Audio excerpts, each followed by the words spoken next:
今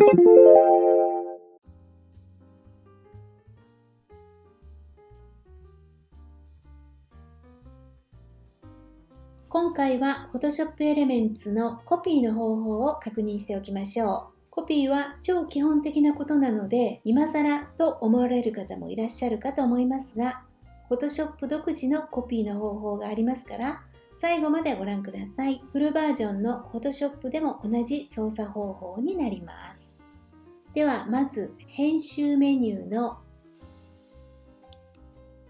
コピー、このコマンドから確認していきます。コピーコマンドは選べません。Photoshop ではコピーコマンドを使う前に選択ツールで選択範囲を設定します。それが基本になります。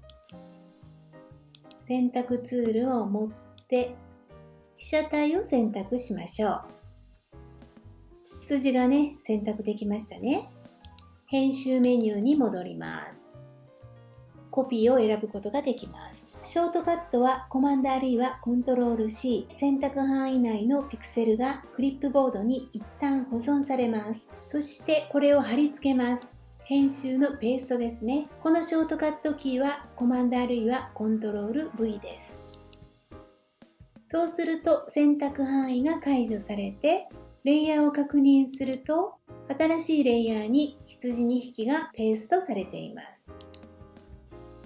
そしてこのまま移動ツールで移動しておきましょう。コピーして新規レイヤーを作成してそこにペーストする、これを一度に処理するのがコマンドあるいはコントロール J です。これよく使いますよね。これはレイヤーメニューの新規、選択範囲をコピーしたレイヤー、このことです。コピーしたレイヤーにいるのを確認して、このままコマンドあるいはコントロール J を押します。そうすると同じ位置にレイヤーがコピーされました。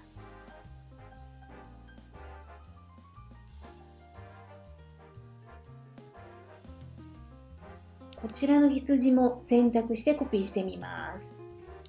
自動選択ツールのオートセレクションでこうドラッグして囲んであげましょう。今はレイヤーは背景にいます。コマンドあるいはコントロール J です。そうすると選択範囲でもコマンドあるいはコントロール J、これが有効です。移動ツールで移動しますね。もう1匹増えました。これは選択範囲とレイヤーの両方で使えるコピー&ペーストです。そして複数のレイヤーでも使うことができます。シフトを押しながら選択します。レイヤーが2つ選ばれています。コマンドあるいはコントロール J。コピーできたのを上に持ってきたんですけれども、レイヤーが2つ別々にコピーされましたね。このように複数でもコピーすることができます。羊ばっかりになってきたので、ちょっと図形を描きますね。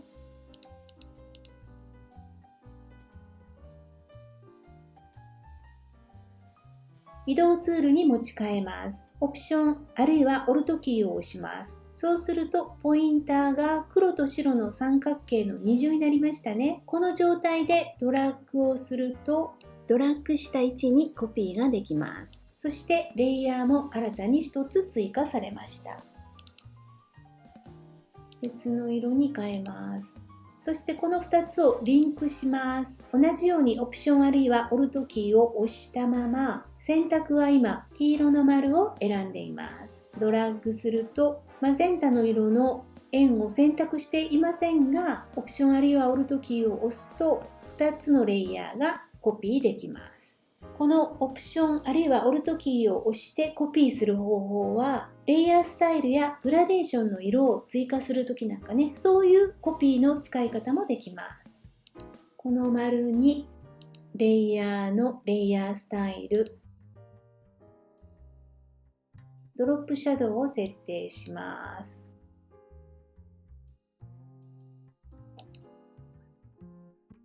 レイヤースタイルアイコンをオプションあるいはオルトキーを押しながらドラッグすることでコピーすることができます。ごめんなさい、一つ言い忘れてました。レイヤーに2匹羊がいます。片方を選択します。移動ツールに持ち替えてオプションあるいはオルトキーを押しながらドラッグします。そうすると同じレイヤーにコピーができます。選択範囲を作ってあげてオプションあるいはオルトキーでドラッグをすると同じレイヤーでコピーができます。非表示にすると一度に消えますよね。選択範囲を作っている場合は同じレイヤーに、選択範囲がない場合は別のレイヤー、新しいレイヤーにコピーされる。この違いだけはちょっと押さえておいてください。次はこのレイヤーですね。このまま新規レイヤーを作成ボタンにドラッグ&ドロップします。このようにコピーすることもできます。リンクを外します。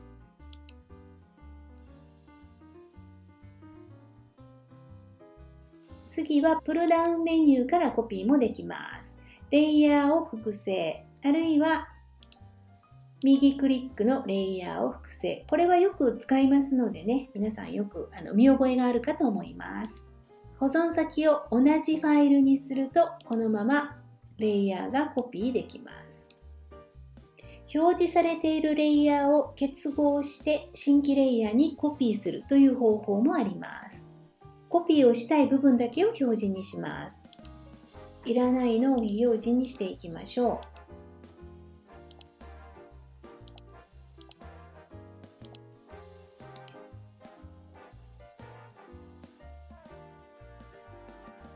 う。4つのレイヤー、このレイヤーを1枚に結合してコピーする方法です。表示されているレイヤーに移動します。コマンドあるいはコントロールキー、オプションあるいはオルトキー、そしてシフトキー、これを同時に押します。押したままアルファベットの E を押してください。そうすると、今このレイヤー3、新規レイヤーにコピーされました。ちょっと確認しますね。4枚のレイヤーが結合されて1枚になりましたから、1つのレイヤーで変形が自由に行えます。今ご紹介したのは同じ画像内で選択範囲やレイヤーをコピーする方法でした。次は別の画像にコピーをする方法です。楕円形選択ツールで選択範囲を作ります。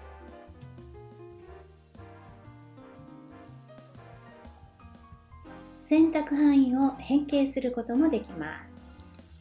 これは初めてかな。選択範囲を変形というコマンドがあります。バウンディングボックスが表示されますから回転させましょう。コピー&ペーストですね。コマンドあるいはコントロール C、そしてコピーしたい画像に移動しましょう。コマンドあるいはコントロール V です。選択範囲を作っていればコマンド C、そして保存先でコマンド V をしてあげるとコピーができます。次は普段よく使うレイヤーを複製をしてみましょう。前回作った猫と影を選択します。コマンドあるいはコントロールキーを押してレイヤー2を選択します。プルダウンメニューのレイヤーを複製、あるいはレイヤー上で右クリックのレイヤーを複製。先ほどは画像内でしたが、今度は違う保存先を選びましょう。小さくしますね。編集をしてレイヤーを分けたまま持ってくる場合なんかはこのレイヤーの複製を使うとレイヤーが分かれたままコピーができます。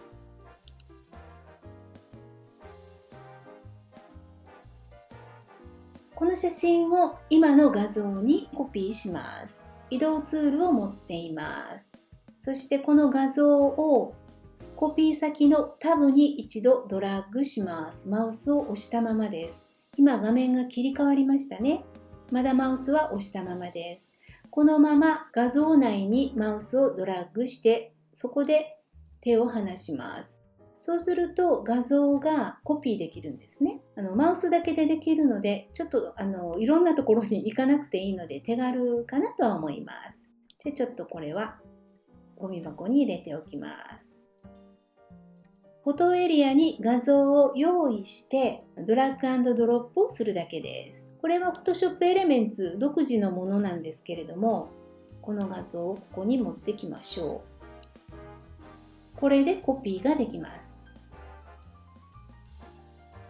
ちょっとレイヤーを見ていただきたいんですけれども、フォトエリアからドラッグ&ドロップしてくると画像はスマートオブジェクトになります。このスマートオブジェクトというのは拡大しても劣化しないレイヤーなんですね。ここで加工してもいいですね。切り抜きますね。被写体を選択しましょう。境界を調整します。スマート半径にチェックを入れて、髪の毛の部分をブラシでドラッグします。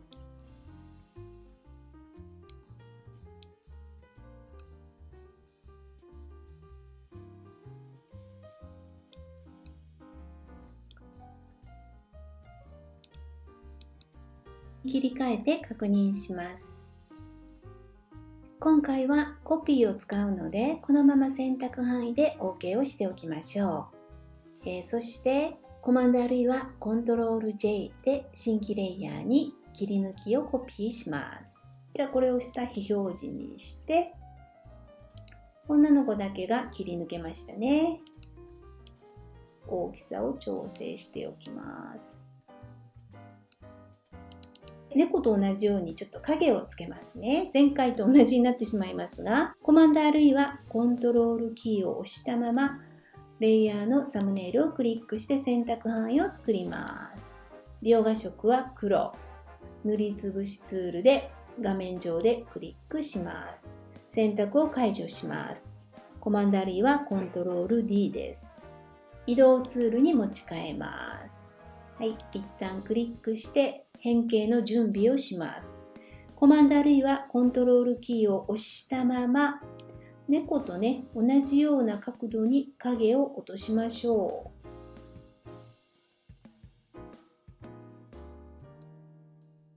う。OK を押します。フィルターのぼかしガウスで全体をぼかします。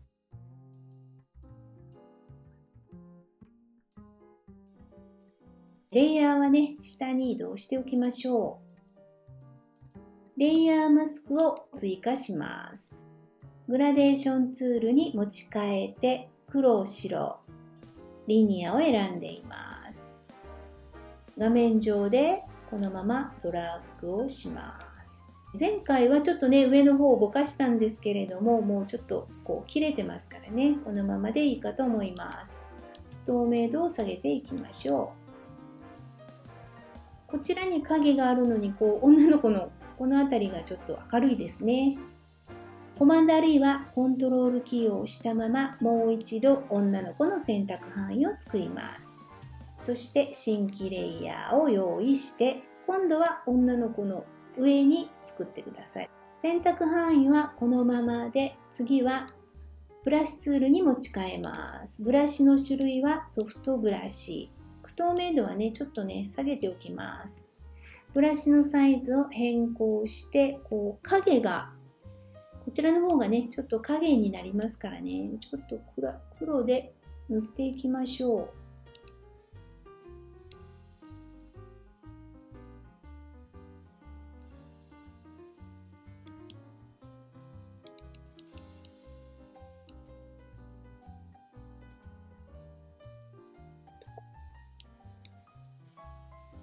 透明度を下げます。選択を解除しましょう。最後はちょっと前回の影のようになってしまったんですけれども、このようにね、ちょっとコピーの方法もたくさんあります。合成写真を作るとき、画像内でコピーしたり、別の画像にコピーすることがよくあります。状況に応じて使い分けていきましょう。以上が Photoshop でコピーする方法です。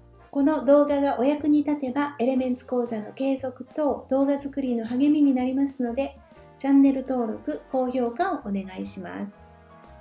本日も最後までご視聴ありがとうございました。